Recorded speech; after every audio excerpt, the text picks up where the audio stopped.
প্রিয় ভিউয়ার্স, আমাশা রোগে এটা এমন একটা জটিল রোগ, মানে ডাক্তারি শিক্ষিত ভাষায় আইবিএফ বলে। মানে এত অনেকে আমি দেখছি ৫-৭ লাখ টাকাও খরচ করছে এই আমাশাকে কেন্দ্র করে। তবে আমাশার একটা চূড়ান্ত ফর্মুলা এবার আমি একটা আবিষ্কার করছি। এর আগে পরে অনেক আগে একবার বানাইছিলাম, তবে এটা অনেক খাটনি বেশি। আসলে এই কারণে মানে এটা আমি সহজে করতে চাই না। তো এবার আমি করব। এই যে কিছু গাছ আমি আনছিও নির্দিষ্টভাবে। এখানে আমি এই যে জিকারের ছাল আনছি, আমি দেখাচ্ছি আপনাদেরকে।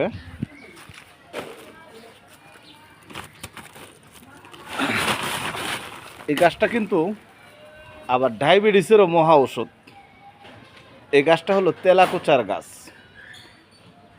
এটা এরকম মোটা তেলাকুচা গাছ জোগাড় করাটা চারটিখানি কথা না।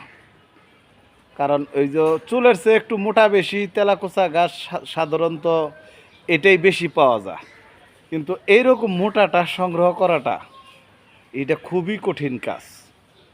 তবে এর 2.5 ইঞ্চি 3 ইঞ্চি পরিমাণ সকালবেলা খালি পেটে সেচ্চা এই যে ভালো করে ব্লেন্ডার করে, আর ব্লেন্ডার যাদের নাই সেক্ষেত্রে সেইছে যদি আপনারা 1 গ্লাস পানি দিয়ে কচলায় ছাইকে সকাল বিকাল 2 বার খাইতে পারেন 21টা দিন, আল্লাহ যদি চায় তাহলে আপনার ডায়াবেটিসটা কন্ট্রোলে আসবে।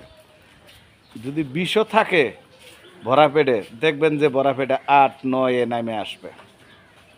এটা আমার ক্ষমতা না ভাই, এটা প্রাকৃতিক আল্লাহ তৈরি প্রদত্ত রহমত গাছ। এখান থেকেই এর গুণবলী। আমরা শুধু এর ওষুধের গুণটা প্রকাশ করি। আর লোকমান হাকিম এই ধরনের রিসার্চ রাইখা গেছে দেখেই, তবে বইয়ের ভাষায় ডায়াবেটিস বলে না, লোকমান হাকিমের ভাষায় ওটার মধ্যে মানে মিঠাললি রোগ, কথাটা বুঝতে পারছেন। এটা আবার কিন্তু ক্ষয় রোগের জন্যও, অনেকের কিন্তু ডায়াবেটিস নাই কিন্তু ক্ষয় রোগ আছে, ক্ষয় রোগের জন্যও মানে এটা একটা পারফেক্ট ওষুধ। এই গাছের নিচের শিকড় ক্ষয় রোগের জন্য খুবই পারফেক্ট একটা ওষুধ। এই গাছের নিচের শিকড় 2 থেকে 3 ইঞ্চি যদি কোনো ব্যক্তি একটু ভালো করে পরিষ্কার করে ধুইয়া ইসুবলের ভুসি তুকমা দানা তাল মাখানা দিয়ে মিশে যদি সকাল বিকাল খাইতে পারে 21 দিন, আল্লাহ রহমত পুরুষের ক্ষয় রোগ, নারী লোকের ক্ষয় রোগ ভালো হবে। আবার আমি এই গাছটা কিন্তু আমার সাথেও ব্যবহার করব। কোথায় ডাকতেছে, করার নাই কিছু, ভিডিও থামান যাইতো না।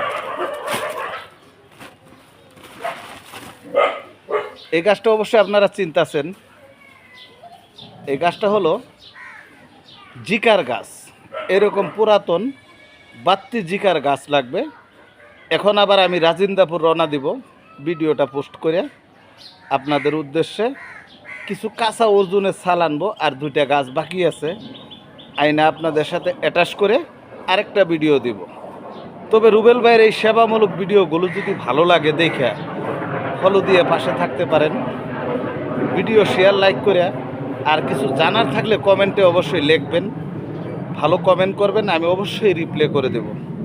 তো এখানেই রাখি নাকি বলেন? আবার ইনশাল্লাহ তো যাচ্ছি রাজিন্দাপুর, কিছু ওষুধ গাছের ভিডিও আপনারা পাবেন ইনশাল্লাহ।